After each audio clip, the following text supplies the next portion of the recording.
All right, so what happens when a political party refuses to die, even when the electoral graveyard seems inevitable? Yeah, we're talking about the Florida Democrats. Let's go. All right, so Nikki Fried clinched the Florida Democratic Party leadership, and she weathered, or the Democrats weathered, electoral storms with resilience. You think? Despite GOP dominance, she champions grassroots revival and strategic reinvention. So let's take a look at this. And I'm going to try and take it easy on the Democrats. I know I've been tough. I'm no longer a registered Florida Democrat. Hey, I rather be where I'm celebrated than where I'm tolerated. And the Democrats have failed, not just me as a Democrat, but as many others, as I have conversations across Central Florida of late, and across America in a way, because I've had conversations with other people. So not just the Florida Democrats, but the Democratic Party in general. So with Nikki Fried being reelected as chair of the Florida Democrats, it leads you to think, why? I don't think there was, enough competition. First of all, second, who would want to take on this mess called the Florida Democrats? Number three, the Democrats have a large electoral hole to dig out of. Last check, the Democrats are about 1 million registered voters behind the Republicans, with a growing non party affiliate demographic, which I am now a part of. The Democrats have always struggled behind the Republicans in fundraising. Congratulations to the local Democrats here in Orange County for raising, I think, approximately $600,000. Good for you. Now start raising the 20K that you need to deliver to the Florida Democratic Party. And you know something? Let me take a quick aside here. There's a better way, and we're going to be discussing that in the coming weeks and months, to really let people's vote and their voice count. Okay, saying that. And then finally, you the Democrats, the Florida Democrats, have lost seats in the Florida legislature. You've had two prominent Democrats lead the party, and now they're caucusing with Republicans in two areas of the state that are very important to Democrats.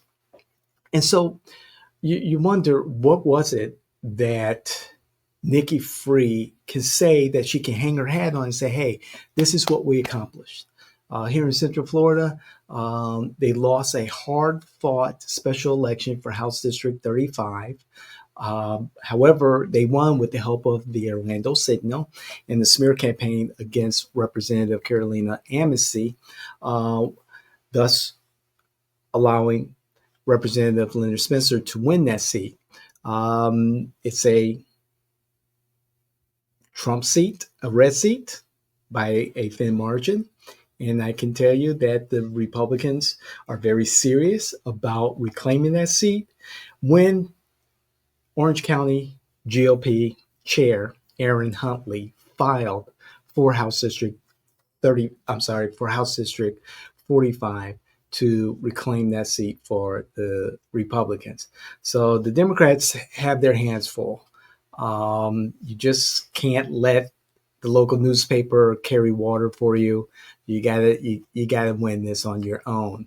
And without the operational support that you really need to win a race like that, it's going to be difficult. And the Democrats need to start working very hard on that. Enough of the meetings, show some action. Enough of the selfies, show some action.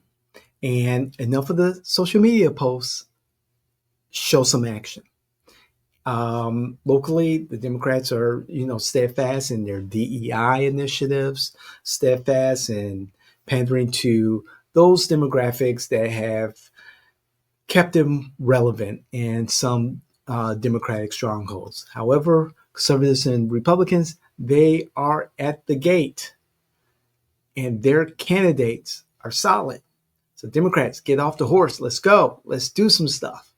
Anyway, um, speaking about leaving the Democrats, it's funny.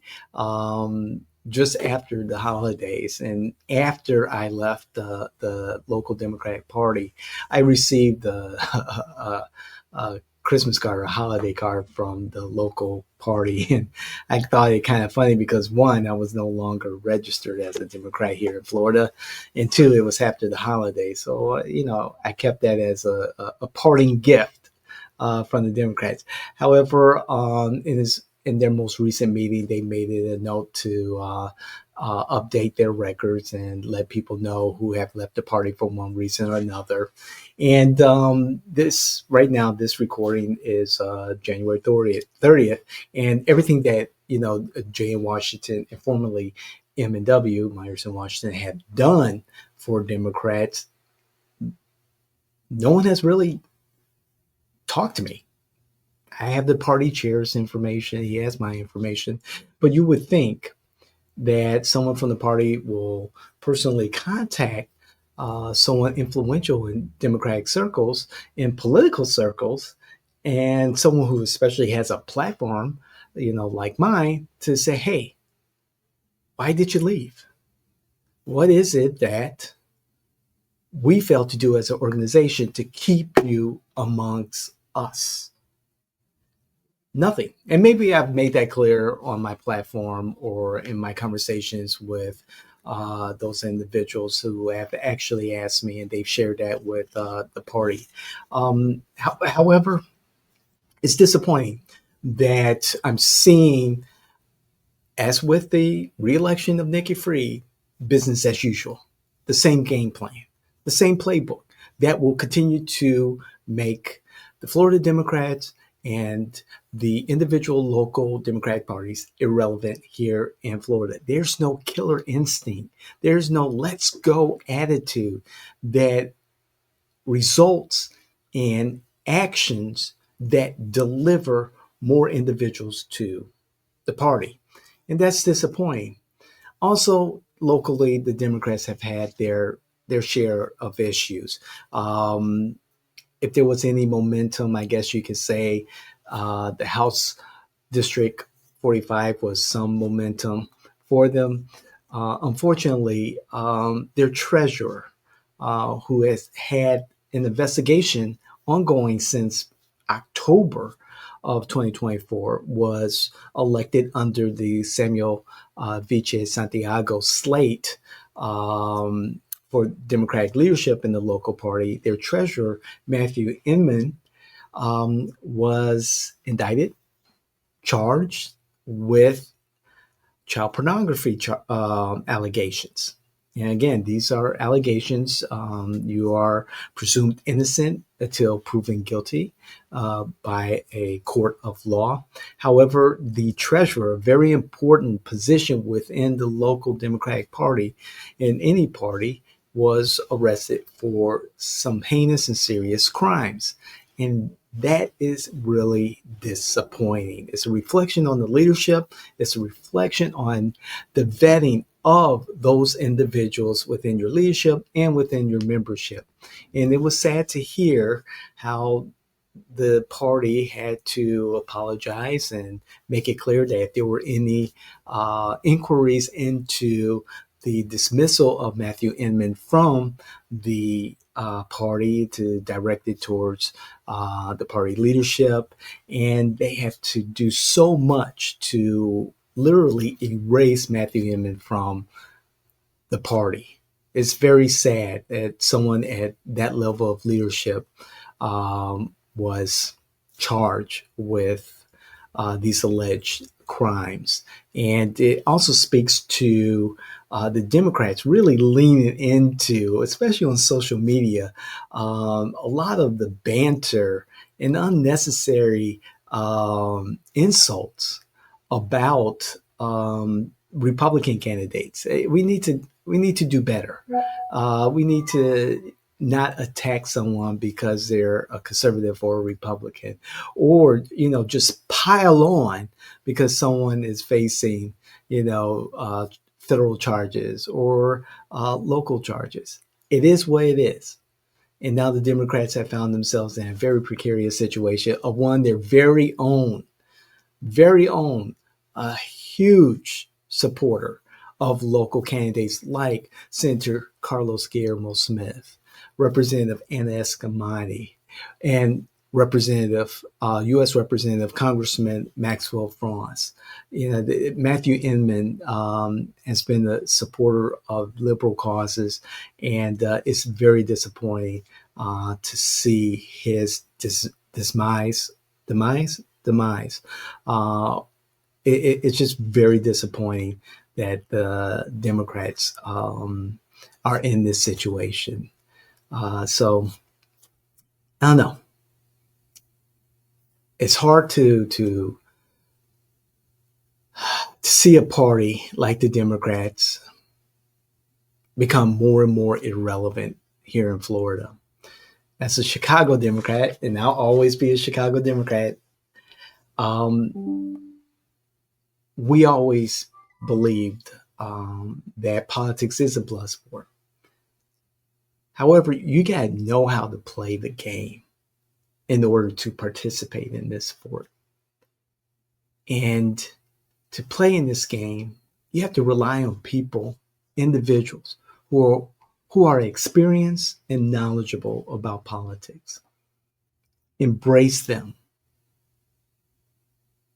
Have a conversation with them, an understanding that with experience and knowledge can be useful, can build upon.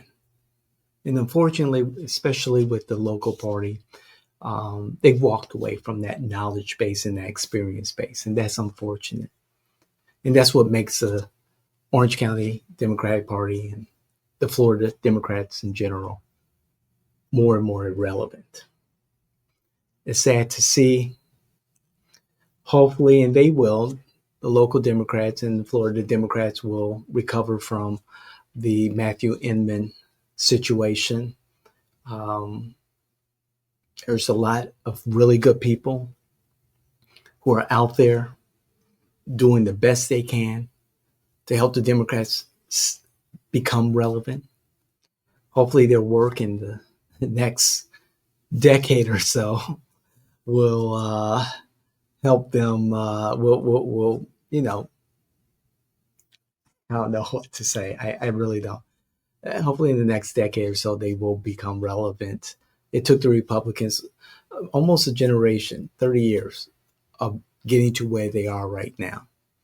And the Democrats will need to capitalize on any effort that the Republicans make that will fumble the bag for them. And the Democrats need to have leadership that is convincing, that is confident, and reassures those of us who left the party, or those of us who want to join the party, or those of us who are in the party, that there is a sound message, that there is a sound strategy to becoming relevant again. So, I forgot what this is. There's so many different shows. This is Ground Zero Florida. I'm David Washington, your host. There's so many things going on in my head. If you enjoy listening, watching our content, please like, share, hit the notification button, but more importantly, comment. We want to know what you think about what we said and what's happening in our world today. So again, comment, let us know what you think. Bring your facts, not your feelings. And if there are any of your family, friends, those influencers that you know, candidates, electeds who you think will benefit from our content, because I know you're sharing, Please share this content with them. And hey, we'd love to have you as a guest, and you can contribute to our content. Let's have a conversation. Let's have an interview. And again, if you think that you can contribute to what we're discussing in the general conversation, we'd love to have you. Again, I'm David Washington. This is Ground Zero, Florida. We'll see you the next time. Thank you.